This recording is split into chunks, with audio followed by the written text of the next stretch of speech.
Hey everybody, so today I decided to show you guys how I make almond milk at home in my Nama juicer. So it's very simple. All I'm going to do is add in some almonds as well as some fresh water and a little bit of flavoring. And I wanted to bring that to you today.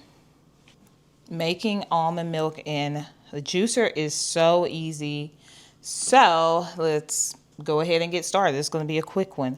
I'm going to start off by setting up my juicer. This is a Nama J2 juicer in the black color. I have my juice container here, and I also have a strainer. This strainer has pretty big holes. It's perfect for juice. And I think I'm going to leave the link below. This strainer goes to a different type of juicer. I'll leave the link though, but it does fit very well inside of the Nama juicer. And I think I got this for maybe like $8 or $9 from Amazon. I would say also use one of these type of strainers because it's more fine. And when juicing things like almond milk, you need a fine strainer or even a cheesecloth. I don't have a cheesecloth, so I am going to be using something like this or this other strainer. I think I'm gonna strain it first with the bigger one, and then I'll go back and strain it secondly with this one. So I'll just set that to the side. Here is my pulp container, so I'm gonna set it up as well. It just goes down here on this end, the juice container on this end, and then we're going to need some almonds. So it depends on how much almond milk you would like to make will determine how many almonds you will need. I do not want a huge thing of almond milk, and I like my almond milk to be more of a creamy consistency, so I do a 1-to-1 ratio between almonds and water. So you have to soak your almonds overnight, which I have done. So here are my almonds. They have been soaking overnight in water. So all I'm gonna do is pour out this water and rinse them, and then I'm gonna use fresh water to mix in with the almond milk. So the water will be murky after letting it sit overnight. It looks very crazy, and if you mix it around, you can see they are actual almonds. It's just how they look when they have been soaked. They swell up a little bit, and they get a little odd looking, honestly. But yeah, that's what we're going to be using. So I'm going to rinse these and prepare to make the almond milk. Okay, so I'm back. I have my almonds. I'm just going to measure out how many almonds I actually have because I want to do a 1-to-1 ratio with the amount of almonds and the amount of water. So I'm going to pour my almonds into this measuring cup. This is 4 cups. This holds 4 cups. So let's see what we got.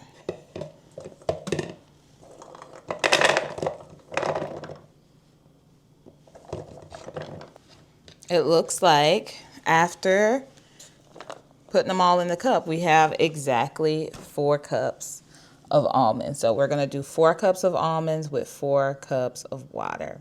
So the next part is easy. I'm just going to go ahead and turn on the juicer. I'm going to turn it on, and then I'm going to start adding water as well as adding almonds. So I do have some water here. These are like 16 fluid ounces. So 4 cups is actually 32 ounces. So we would use 2 bottles of water.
that is it.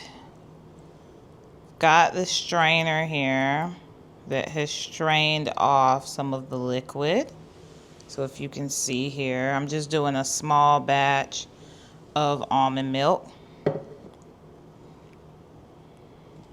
And I'll show you what the strainer caught so that you can see how that looks as well.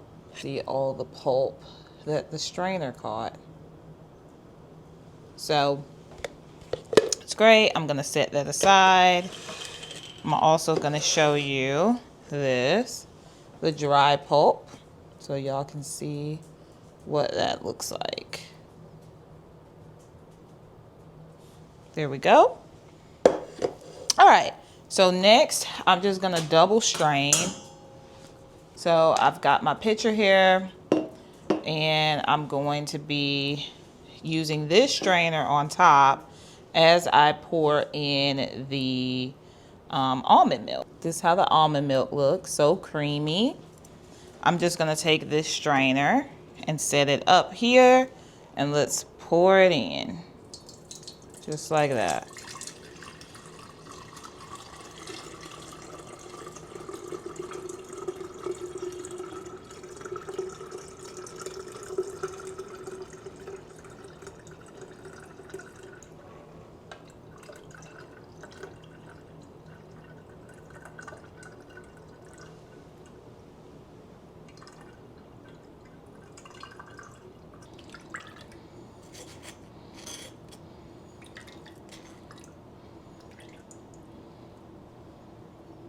Here I'm just pushing the liquid out of the pulp since I don't have a cheesecloth to squeeze.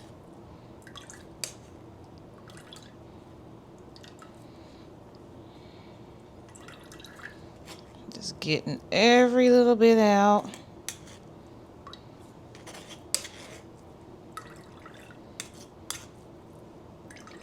Y'all can see I can just keep squeezing more and more liquid out.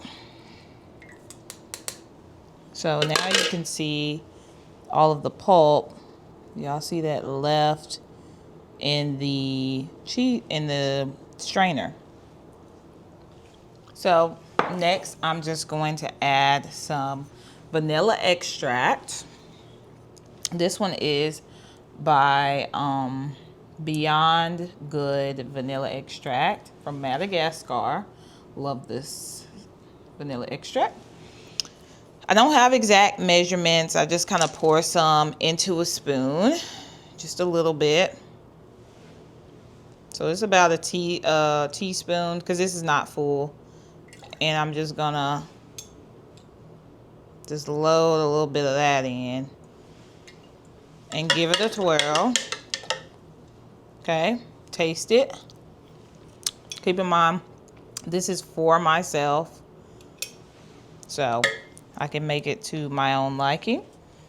I just put a little bit. It's not very vanilla-y because I don't like super vanilla.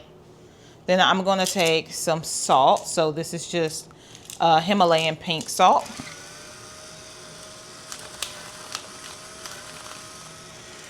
Y'all can see it's got the grinder on top.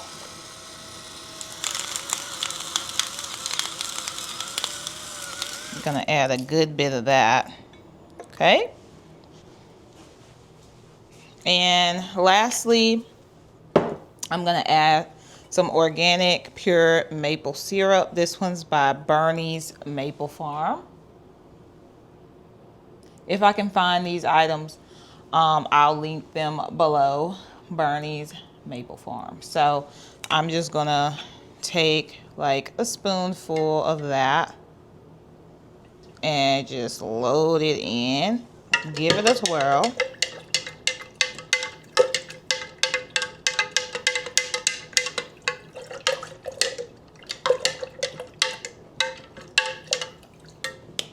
Okay, then I'm gonna taste it. So good, y'all. I swear it is so good. It's creamy. It's not pulpy just because we strained it once and then strained it a second time. There's not too much pulp. It tastes really good. So that is literally it. I'm going to put this in the fridge to chill. And now I've got some almond milk to last me a few days. I typically, for my juices and my almond milk, I don't know how long officially you're supposed to keep them, but I try to drink all my stuff within like three to 4 days. I don't think I've ever gone past 4 days. You don't want to drink something rancid, okay? So, and remember, this is fresh. It doesn't have any preservatives. Everything sold in the grocery store has preservatives in it. So this doesn't have any, so it will go rancid very quickly. I'm gonna go ahead and drink this, and pretty much that is it. That is how you make almond milk at home in a juicer.